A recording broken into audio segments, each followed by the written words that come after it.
The TMJ-TMD conundrum is real and has been puzzling the dental and medical professions for decades. This is the TMJ-TMD Demystified Podcast with Dr. Tony Urbanek, where we'll connect the dots between TMD symptoms and the actual cause. We'll tackle common TMD misconceptions and educate you, the practitioner, about a simple, tested, and proven TMD solution that has already provided relief to thousands of patients, while helping practitioners build an additional source of income free from insurance control. Welcome to this episode of the TMJ-TMD Demystified Podcast.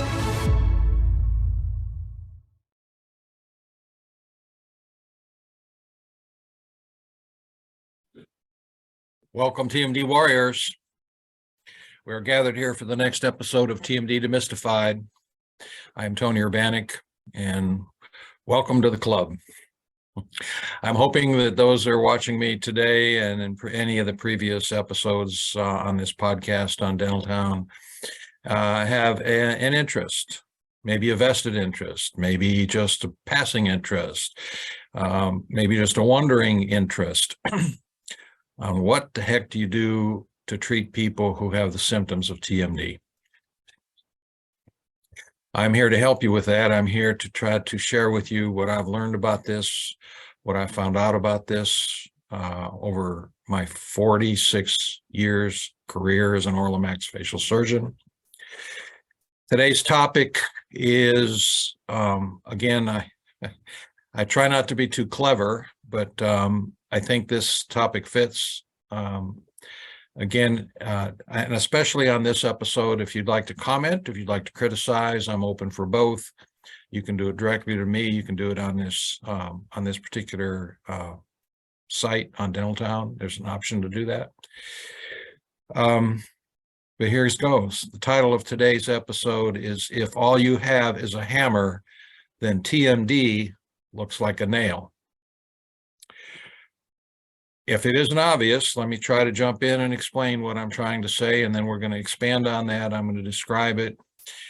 My objective, frankly, my job at this point in time in my career is to make an attempt to get rid of all the foolishness that has gone on for decades about treating TMD. And I stand by that statement. I absolutely stand by that statement. I can discuss it. I can prove it. I've been there in the middle of it for 46 years. But in any case, it is true. The statement is true. And this applies to practitioners. What am I trying to say? That if you are a healthcare practitioner and you're faced, whether you want it or not, whether you are subscribing to having patients come into you with these problems of TMD, headache, earache, jaw pain, neck pain, tinnitus, subjective hearing loss, vertigo, upper back and shoulder pain, arm, hand, finger tingling, and numbness, and various kinds of locking. If you are a healthcare practitioner of any kind and faced with patients with one or more of those symptoms, you may want to help them, or you may not want to help them. We had a last episode on, practitioners who are really afraid of helping people like that. But if you want to help them, you are limited in what you can do depending on what your skill set is. And I'm speaking both to the dental profession and the medical profession simultaneously on this. As a licensed dentist and a licensed medical doctor and also an academician with serious amounts of academic training and research under my belt, I'm qualified.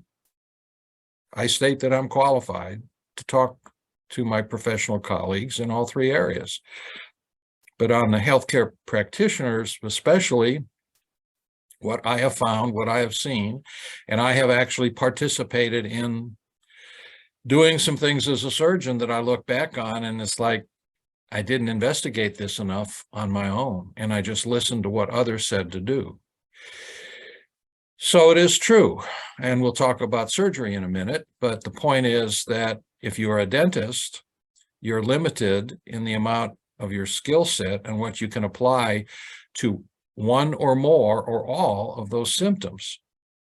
Same thing with a medical doctor, healthcare provider, or a nurse practitioner, physician's assistant, who has limitations on what they can do and what they can propose to the patient that they can do for one or more of those symptoms. Well, let's take them point by point and kind of knock this down a little bit. And again, I'm surprised I don't get more, I don't get any flack on what I have to say. And that actually surprises me. I don't welcome it, but I'm willing to discuss it. I'm willing to be very open about it, very transparent about what I've learned, why I've learned it, how I apply it, and what we've learned and what works. So here's the problem. If you're a dentist, general dentist, let's say, you're limited. You can work on the teeth. You can use some drugs. You can hook up a bunch of machines if you'd like. But let's start on the simple kind of concepts. And this is what that is out there. I'm going to discuss what is actually options for treatment. Number one is occlusal equilibration, or occlusal, and that is based on the fact, on the theory that it's all about the bite. And if you make the bite right, then it will make more of those symptoms go away. Then it gets a little deeper into occlusal reconstruction, and that gets sometimes really deep with the use of what is generally considered phase 1 and phase 2, using orthotics to literally pull the mandible out of the socket, literally, to quote, recapture the disc. It's not about the disc. It's not about the muscles. It's all about inflammation within the temporomandibular joint.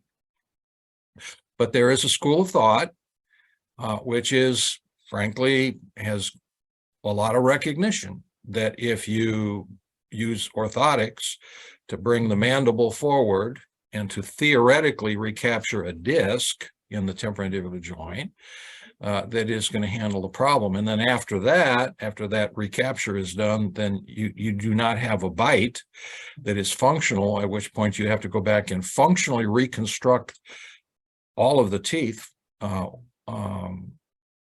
using dental crowns and bridges, or orthodontically. And I'm well familiar with that philosophy, because here in Nashville, there was a practitioner who did that for years. And I've been faced with, and he is now deceased, but I'm now faced with more than several, like a lot of his previous patients who come in with symptoms of TMD, still have symptoms, but who have a mandible that's forward and that have been in some stage of reconstructive process orthodontically or dental operatively, and now they don't have a functional bite and they're still having symptoms. My purpose isn't just to criticize. My purpose is to bring it to your attention. That's all. What you think of it, what you think of what I have to say, you're welcome to it. But this is what I have been faced with since I went off and quit doing maxillofacial TMJ surgery for this problem, investigated it myself, and found that all of those symptoms that I have discussed and listed out are directly the result of inflammation within the temporomandibular joint.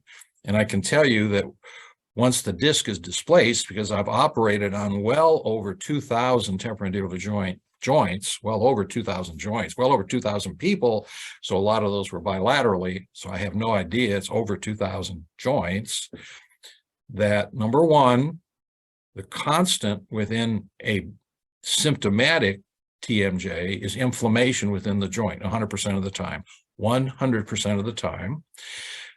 When you take a piece of tissue out of the temporomandibular joint, either through an arthroscope or directly, when you have to do open joint surgery, the pathology report comes back. 100% of the time, the first line is chronic inflammation. So we know that chronic inflammation occurs in 100% of TMD patients. So, and also we know, I observed over those thousands of cases that once a disc is displaced, it gets beat up, it gets misshapen. It's nice to think that you can pull that disc back into position either surgically or non-surgically, or bring the mandible forward and capture the disc. You're not capturing the disc, you're bringing the mandible forward to a position of the displaced disc. But the point is, after operating on thousands of joints and looking at the disc myself and trying to manipulate it or remove it, that disc is so beat up that it's not going to be a functional disc. So, but those are the two nails that are looked at, because all that you have is your ability to manipulate the teeth and manipulate the jaws and manipulate the occlusion. And it's just in the long term not effective. How do I know that? Because I have seen multiple patients who go through phase 1 and phase 2 who still have symptoms, and patients who go through occlusal equilibration multiple times. They might have a perfect bite after. There's nothing wrong with occlusal equilibration if what you want is to improve the bite and the way the teeth fit together. But for the treatment of TMD,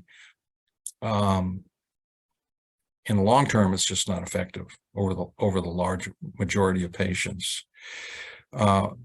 Next up is orthotics, of which what we do is an orthotic. But the point is, all the device that we use does is unload the temporomandibular joint. That is all it does. And I'm not here to beat the drum about that. I am here to be honest and give you the data that I know and be transparent. And what I learned now 12 years ago, that if you unload the joint long enough, consistently enough, the inflammation will diminish, die down. When inflammation diminishes, it makes all the symptoms go away, because all the symptoms that I reeled off before are directly related to, or directly cause the symptoms. Inflammation causes all those symptoms directly. I've talked on that in multiple episodes. So, but orthotics that just say on night guard, that does not unload the temporomandibular joint. If anyone who is viewing this video can come up with a better way to unload the temporomandibular joint, I encourage you to do so. I encourage you to follow that track. So far, I have found the best way to unload the temporomandibular joint is with an anterior disoccluding, maxillary anterior disoccluding device, which is now patented. We have to call it the Urbanek device, because I refuse to call it the Save My Life device, the miracle device. And you have to follow protocol, because you have to be careful. In adults, you do not see posterior disocclusion over a 2-month period. It can happen over many months or many years, for sure. You have to be very careful with adolescents and children, because teeth move very quickly in adolescents and children. But in adults, you do not see posterior disocclusion by disoccluding the posterior teeth in 2 months in adults. And most of the people we treat are adults, although we do treat adolescents and children by mandate from the parents. And then we have to be very cautious and let them know the teeth can move, and we may need to bring orthodontic care into the whole process. So orthotics have limitations, but an orthotic that just unloads the joint, like a set of crutches would unload the knee, will allow the inflammation to diminish and avoid surgery, and avoids all kinds of theoretical procedures or treatment that are really not effective, because you're only treating the symptom itself. The next is surgery. I think that I have a lot to say about that. I could do multiple episodes just going into the details of what I learned about surgery, what is partially effective, not effective, a waste of time. Of course, surgery has certain side effects, whether it's a successful surgery or an unsuccessful surgery, and certain complications that go with surgery. Very familiar with all of that. And that played a big part in me deciding why and when I wasn't going to do any more surgery on the temporandicular joint. But surgery, that just part of the procedures that I am very, very familiar with, 2,000 plus sides, 2,000 plus cases, disc replacement, disc removal, displication, trying to suture the disc back in the proper position, of course, total joint reconstruction, and through the scope license and lavage and different procedures that are now attempted to be done through an arthroscope.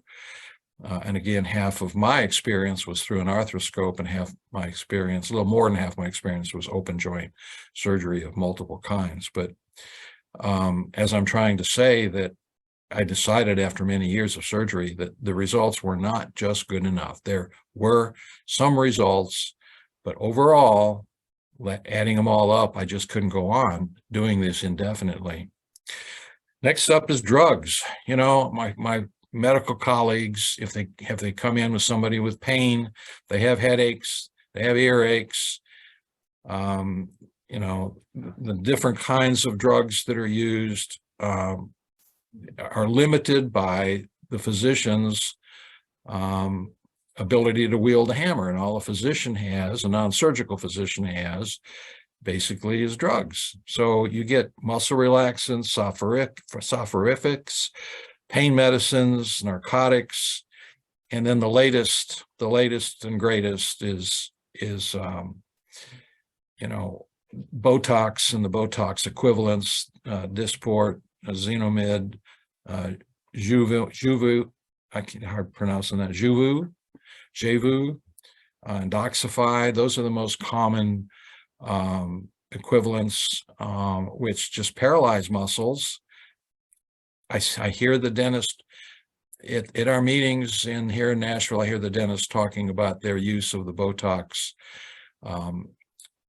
Botox itself has complications. I've discussed that before. I don't want to go into it too deeply here. You can paralyze the muscles and it will not recur, the muscle tone will not come back, or it can damage the nerves and you can have permanent damage. But the point is that you're only, again, treating the muscle itself, the muscle tenderness or the soreness, for which is caused by inflammation in the joint. So whether you're using drugs to paralyze the muscles or using drugs to, as a physician would, to give muscle relaxants or to give pain relief using narcotics, all that you're really doing is trying to get a response on the muscle itself, when constantly inflammation in the joint is sending out signals to tighten up. And so sooner or later, whatever method you use to relax that muscle is going to wear out and not be effective, while the stimulus for the muscle trismus, the stimulus for the muscle tightness, is constant until you relieve that constant inflammation. Going back in my career, one of the actually icons of oral and maxillofacial surgery in my specialty was my mentor at Vanderbilt, David Hall, and he devised a surgical procedure which was called a condylotomy. And for the maxillofacial surgeons watching me, you're probably familiar with it, or you can look it up. There's several articles in the Journal of Oral and Maxillofacial Surgery describing it. He's well known as the originator. And the whole theory behind that was to cut the neck of the condyle, allow the condyle to sag out of the glenoid fossa.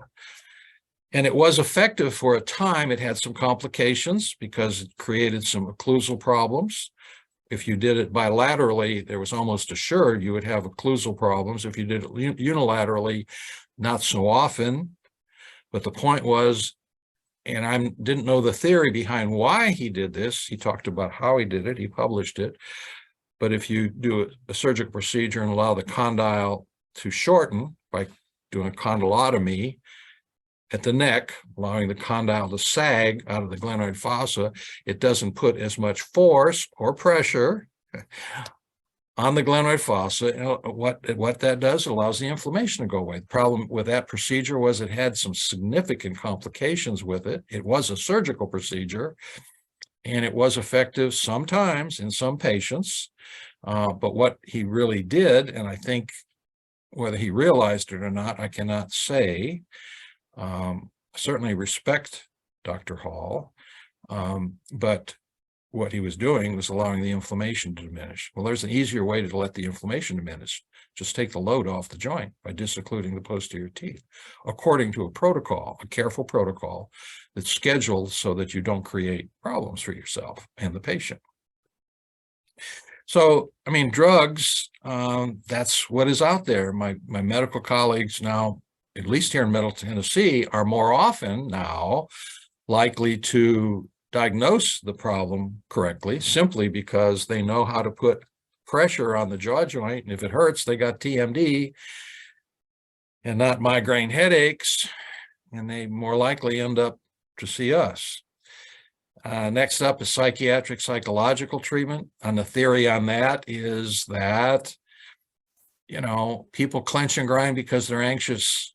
That's what they do. I mean, the only thing we know about bruxism, the only thing that we know for sure about bruxism is that it is directed more often by stress and anxiety. That's the only thing we can say for sure about bruxism. We don't know the mechanism. We have some theories about where it's going on, what's going on in the central nervous system and the brainstem. That's good, but it's only theory. Well, we know for sure it's related to stress. So the psychologist and psychiatrist will use psychological discussions and recommendations, or the psychiatrist will use psychiatric drugs, which I see an increasing amount of for people who have bruxism, telling them that will stop their bruxism or help them with their bruxism, and it doesn't. There is no on and off switch for bruxism. People become anxious over time. It isn't always a constant anxiety. And what I see on a daily basis, patients come in and they go, recently I had blah-de-blah kind of, and they'll spell out whatever the episode or episodes were. Yesterday, it was someone was talking about their child. It can be a spouse, it can be a work environment, it can be a financial environment. I've been under a lot of stress recently, and I noticed that I'm bruxing my teeth. I'm clenching and grinding my teeth much more than I had been before. They just didn't start. But you'll hear this, that if you talk to TMD patients, you will hear them say these things.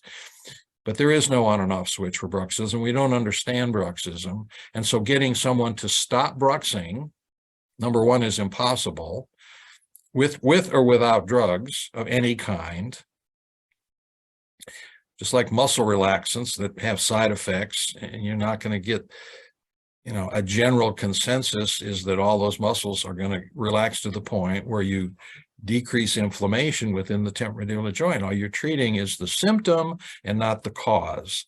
So putting together a psychiatric program on the theory that you're going to decrease the stress and decrease bruxism, which you may decrease stress, and you may decrease bruxism, but the damage is already done. If you have an inflamed joint, it is damaged. And as all the patients know, the symptoms ebb and flow, but over time, they always cycle higher and higher and higher and higher to the point they finally give up and say, I have to seek treatment. Now, that can happen early on when the patient is 16, 15 years old, or it may go on for 20 years or 30 years before the patient says, I can't stand it anymore, I have to seek treatment.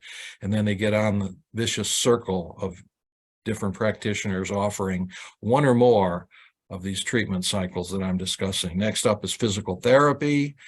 Physical therapists, of course, manipulate the muscles and temporarily may give some relief if you can take a muscle or muscles group that hurts and manipulate it enough to relax that muscle. The muscle will relax, and at that point in time, they will get some immediate relief, but it doesn't do anything about relieving the inflammation within the joint, which continues on, and over a period of time, the symptom returns. maybe in that spot or maybe in a different spot of the head, the neck, the shoulders, and the patients are back to square one, which is what I hear all the time. They're back to square one after physical therapy, and the latest and greatest is dry needling from the physical therapist. I had an episode that I talked about. We had a major complication using dry needling and a lung collapse because of dry needling, trying to relax the muscles of the upper back and shoulder that actually turned out to be TMD and inflammation within the temporomandibular joint. Along with physical therapy would be categorized massage therapy or massage therapists, which are licensed practitioners, and chiropractors, licensed practitioners that manipulate the muscles to relax those muscles. No problem with it. It's great to have a massage, and chiropractic, I think, has a lot of value, but it doesn't have a value in decreasing the inflammation within the temporomandibular joint. And sooner or later, that inflammation gets to the point where it stimulates enough of the symptoms. And so if you're just focusing on the muscles and forgetting about the other symptoms, which is another point, or other symptoms which are unrecognized, like, you may have neck pain, which is handled temporarily by a massage therapist or chiropractor, but you're also dealing with severe, frequent, and recurrent headaches, which the patient has been misdiagnosed as migraine headaches, where they're bad headaches coming from the temporomandibular joint. Getting signals from the inflammation to tighten up the muscles of mastication, and the patients will point directly to the muscles as they hurt and tighten up and say, I have these bad headaches here, or it hurts right in the back of my neck where the trapezius attaches to the skull. Talking about their bad migraine headaches, which are directly caused by inflammation within the temporomandibular joint. So those are just a few. Well, that's pretty much covered the waterfront about practitioners, my fellow respected healthcare practitioners who go off on a tangent because, what they have is a hammer, and therefore everything looks like, as far as TMD, looks like a nail. And that's what they will do. They will use the hammer that they have. We all know that non-steroidals work really well. Non-steroidals, Motrin, Tylenol, aspirin, they all work really good on decreasing inflammation. And if you talk to any patient with TMD, almost all of them will tell you, absolutely, when I was able to take one or more of those drugs, they worked for a very short period of time, really well, for a short period of time. And after that, all they did is make my stomach hurt. And we all know that they have severe, major complications in affecting the liver and kidney function. I've had a couple patients who had severe complications with that, who overtreated themselves, self-medicated with non-steroidals to the point where they had major medical problems with their liver and or their kidney. So again, you're treating the wrong thing. You're treating a symptom. And then a combination of the above, we see all the time patients, because they go to multiple practitioners. One practitioner will use drugs, and the next one will use modification, massage of the muscles, that go on and on between practitioners and go on and on for years. The other symptoms of well-known symptoms of TMD, tinnitus, subjective hearing loss, and vertigo, treated almost exclusively by my ENT colleagues. My ENT colleagues have no treatment. They admit there is no real verified treatment for those three symptoms, tinnitus, subjective hearing loss, and vertigo. And we know that inflammation within the temporomandibular joint will create the circumstances within the middle ear to create tinnitus, subjective hearing loss, and vertigo. I've talked on that multiple places, episodes, on how that occurs. Inflammation within the temporomandibular joint gets the inflammatory fluids into the middle ear, causing the conundrum of those three symptoms. And when the inflammation goes away, those three symptoms will go away. So the whole point is this: if you have a better way to decrease inflammation within the temporomandibular joint consistently, because the problem is inflammation goes up slowly and it goes down slowly. It's not a morning, it's not a morning thing. To prove the point, I have had so many patients who have had motor vehicle accidents, who have had whiplash, which is one of the traumatic causes of inflammation within the temporal joint. And they consistently tell me, oh, I had this accident in 2019 and I had whiplash, but my pain didn't start. I didn't start having headaches for about a week or two. Some people say a week, some people say 2. One lady said a month, but the dislocation of the disc, the damage within the joint, it takes a while for the inflammation to increase to the point where it begins to cause symptoms. Now, when you decrease inflammation by unloading a joint, it takes a while for the inflammation to die down. Again, that's one of the reasons there's a protocol that goes with using a device that unloads the temporomandibular joint like a set of crutches would unload the knee. It's not a momentarily thing, and that's part of how you have to educate your patient using a device that unloads the temporomandibular joint, and so that they understand it may take just a short period of time. When you start doing that, the inflammation will decrease. So it has been my observation that a lot of my medical colleagues, because they hold a hammer and they see TMD, they see these symptoms of TMD, the TMD looks like a nail. And so they swing that hammer the best way they know how. The problem is they're not actually treating the cause, which is inflammation within the temporomandibular joint. That's my message, and I stick by it. I hope it helps. I hope what I said makes sense to the listeners and the viewers. I'd like you to think about this. If you're viewing this, I'd like you to just think about what I had to say. If you're married to that hammer, okay, I'm not going to argue with you. I don't want to argue with you. I want to help the patients who have this problem and that for decades have gone around in circles. And I and my colleagues who join us here at TMJ Services see this on a daily basis. And we'd like to help those patients. We'd like to help the practitioners who'd like to treat these patients do a better job. And it's not hard. So if you'd like to learn more about our company, TMJ Services, more about me, Tony Urbanek, it all can be viewed on the internet at our website, www.tmjservices.net. If you'd like to contact me directly, I can be reached at tony@tmjservices.net. Our Director of Marketing and Education, Naomi, can be reached at naomi@tmjservices.net. I encourage communication. I encourage, if you want to criticize, I encourage you to find out more, because we're on a purpose to actually solve this problem. And I encourage you to communicate with us if you'd like to do that. I'm Tony Urbanek for today. This is TMD Demystified. I look forward to the next time, which will be in a week. I will speak with you again. Thank you for watching. I thank you for your attention. I do look forward to speaking with you again.